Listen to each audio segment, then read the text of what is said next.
For thousands of years, ancient Egyptians preserved their dead in a process known as mummification.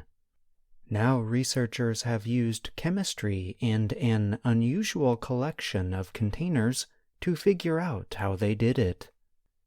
The study, published recently in Nature, is based on a rare find, an embalming workshop with pottery that is around 2,500 years old. Many containers from the site still had instructions written on them, like to wash or to put on his head.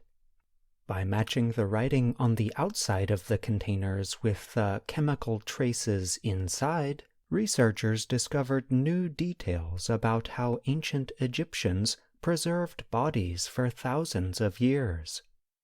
Joanne Fletcher of Britain's University of York was not involved with the study. Fletcher described the find as like a time machine, really. It's allowed us to not quite see over the shoulders of the ancient embalmers, but probably as close as we'll ever get. The workshop is at the famous burial grounds of Saqqara. It was found in 2016 by study author Ramadan Hussein, who passed away last year.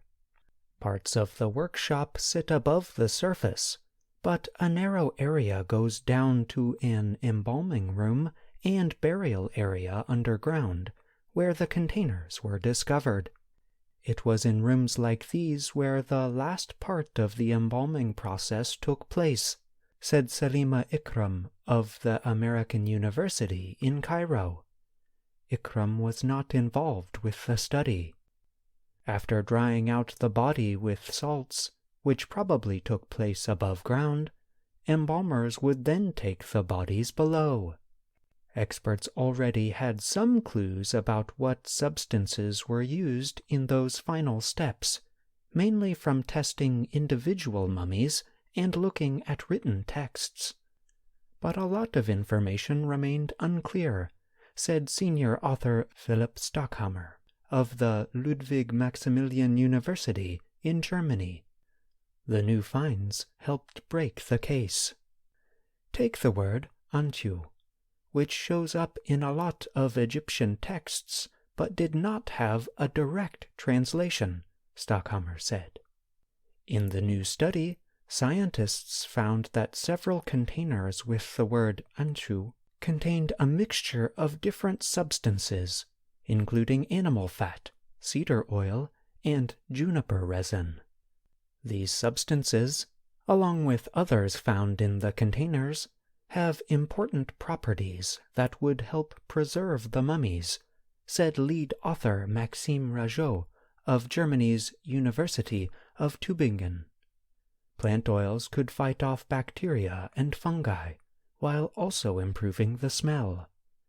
Hard materials like beeswax, used on the stomach and skin, could help keep out water and seal the pores. Some of the substances came from very far away, like damar and elemi, types of resin that come from Southeast Asia. These results show that ancient Egyptians would trade far and wide to get the best materials, the authors said.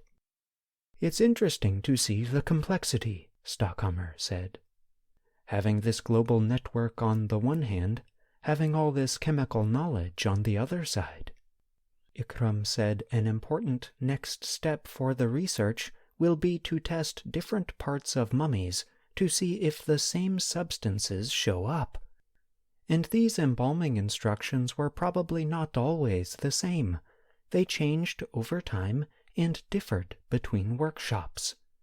Still, the study gives a basis for understanding the past, and can bring us closer to people who lived long ago, she said. The ancient Egyptians have been separated from us through time and space, yet we still have this connection, Ikram said. Human beings all throughout history have been scared of death. I'm John Russell.